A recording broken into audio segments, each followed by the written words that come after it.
Have you ever found yourself waiting to feel ready, waiting to believe that you know enough, that you do enough, that you are enough before you finally allow yourself to fully show up? Waiting for some invisible force to tap you on the shoulder and say, okay, now you're ready. You have permission. Today, we're talking about permission, who has it, who gave it away, and how to take it back. Hey, it's Kelly G, your Radiance coach. Welcome to the Embodied Radiance podcast, episode number 4.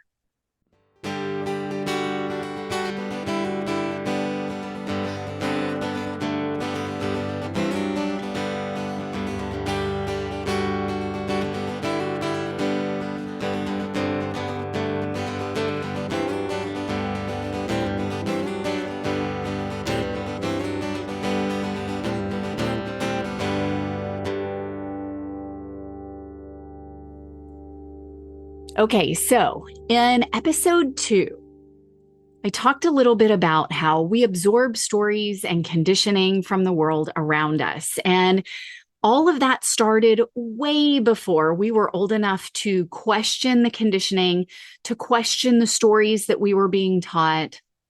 There was no choice. We were born into many of these stories.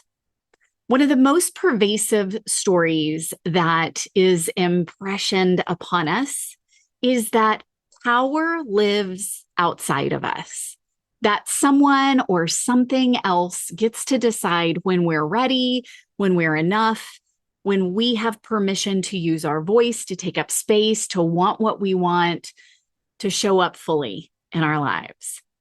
And the tricky part is we don't even know who it is we're waiting on. There's no face, no name, no specific person, just this vague sense that someone somewhere out there hasn't said yes yet. That's our cultural conditioning at work within us. And I did this for years. I kept waiting to know enough, like somewhere out there was an entity, a committee, some authority that was going to eventually declare me ready to put myself out there in the world. So I kept learning and growing and preparing, and the permission never came because it was never theirs to give. One of the foundational ethical principles of yoga is the yama asteya. It's traditionally understood as non-stealing and typically from the perspective of stealing from others. But what about how we steal from ourselves? Because every time we shrink to make other people more comfortable, every time we wait for permission that was always ours to give, every time we talk ourselves out of wanting what we actually want, we're stealing from ourselves. We're stealing from our own potential, our own joy, our own life.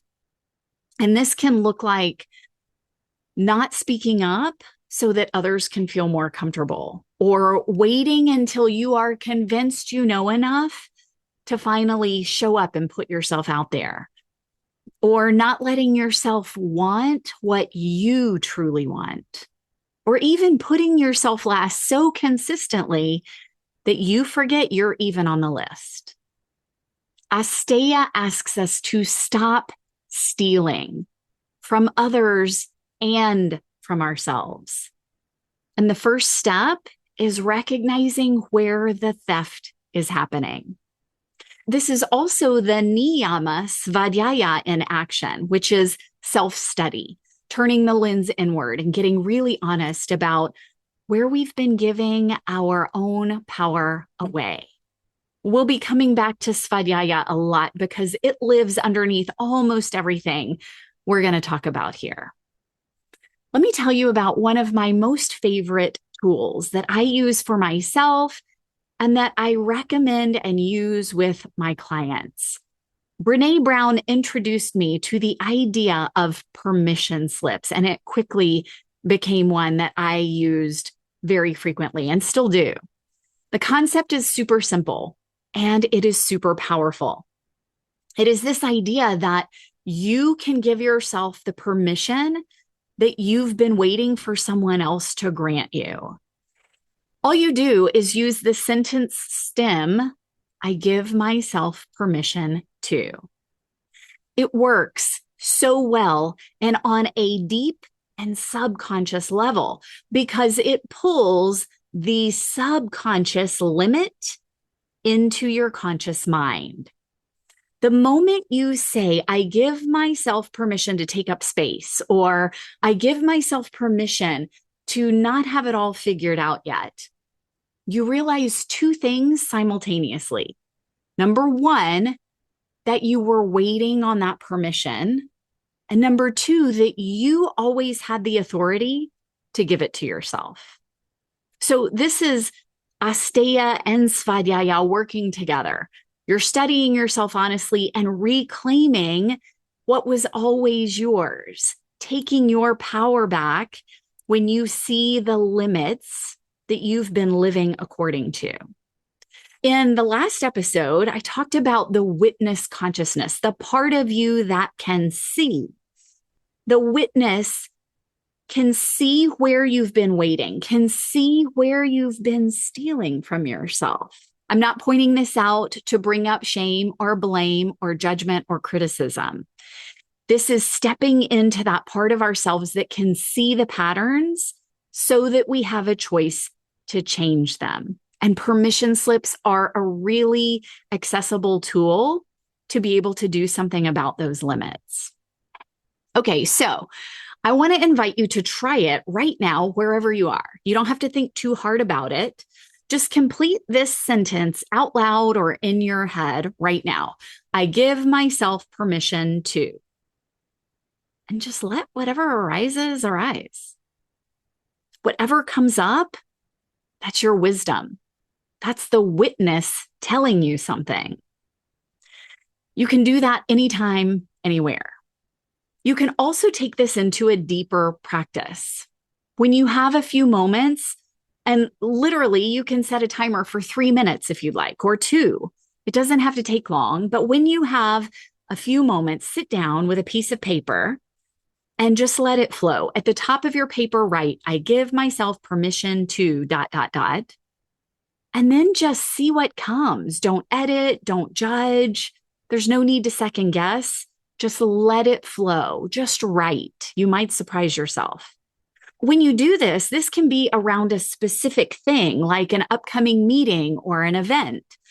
Or maybe it's for a specific time frame, like, okay, for today, I give myself permission to. Or it can be more general, something that you've been wrestling with or some limit that you see that comes up frequently for you. And if you're not sure where to start, just get curious. Where have I been waiting to step up in my life? Where have I been waiting to take action? Where have I been waiting to know enough or to feel enough? What have I been telling myself I'm not ready for? So I want you to remember that there is no committee. There is no entity waiting to declare that you are ready. The permission was always yours. It has always been yours. Every time you give it to yourself, you are taking back what you were programmed to believe didn't belong to you. But it really has all along. So this is how you take your power back. One permission slip at a time. Give it a try. Let me know what you think. So until next time, give yourself permission. Keep practicing. I'm practicing right along with you, and let your life shine.